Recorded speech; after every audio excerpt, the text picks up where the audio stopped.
Periudha e krizës tashmë i përket së kaluarës dhe tani është koha që kompanitë t'u kthejnë qytetarëve durimin që kanë treguar gjatë periudhës së kaluar.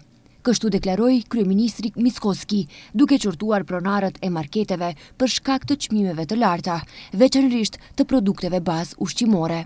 Гражданите те беа толерантни, сега е наред тие да им се одолжат на граѓаните и веднаш да пристапат кон намалување на цените на производите. Qytetarët ishin tolerant, tani është radha e tregtarëve, distributorëve dhe marketeve që t'u kthejnë këtë me uljen e çmimeve. Presje më njëherë të fillojnë me korrigjimin e çmimeve, veçanërisht të produkteve bazë ushqimore. Nuk pranoj arsyetime dhe justifikime. Nëse ditët në vijim nuk shihet reagim nga marketet, distributorët dhe prodhuesit, qeveria do të reagojë. Në kohën kur shporta minimale sindikale ka tejkaluar 68.000 denar, ndërsa mira familje numrojnë çdo denar për të mbërritur deri tek fundi i muajit, çmimet e larta vazhdojnë të jenë një nga problemet më të mëdha të cilat përballen qytetarët.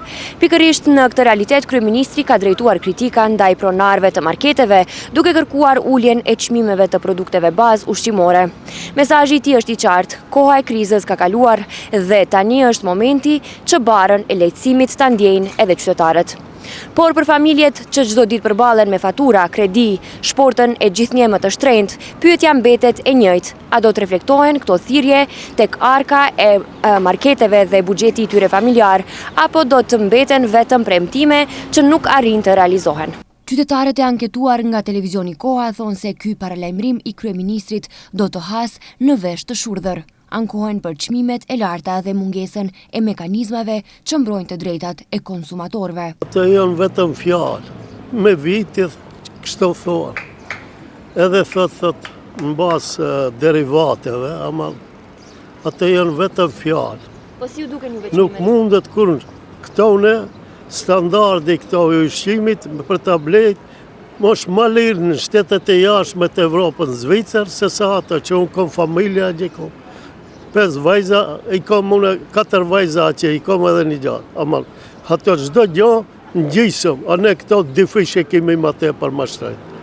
Ato janë vetëm fjalë. Edhe ku këto kur si thonë ki shtet, hajnat me miliona i zonë, me miliona dhe nuk u bëjnë kurrë. I nxjerrin gjyq, i nxjerrin atje edhe bëhet ajo akti bëhet i vjetër, edhe vjetërohet, i presën që është, këto nuk ka, s'ka.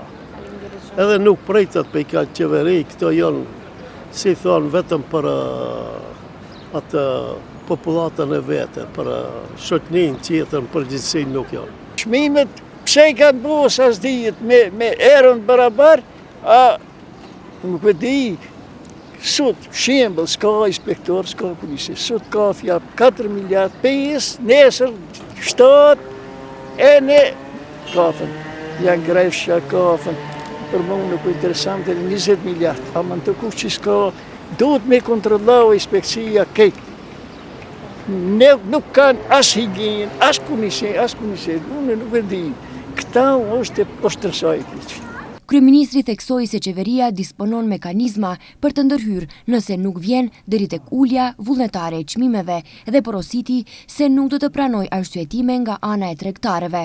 Këto paralajmërime janë dhënë në prag të takimit të kryeministrit Mickoski me pronarët e zinxhirëve të marketeve ku diskutohet çmimet e larta me të cilët përballen qytetarët.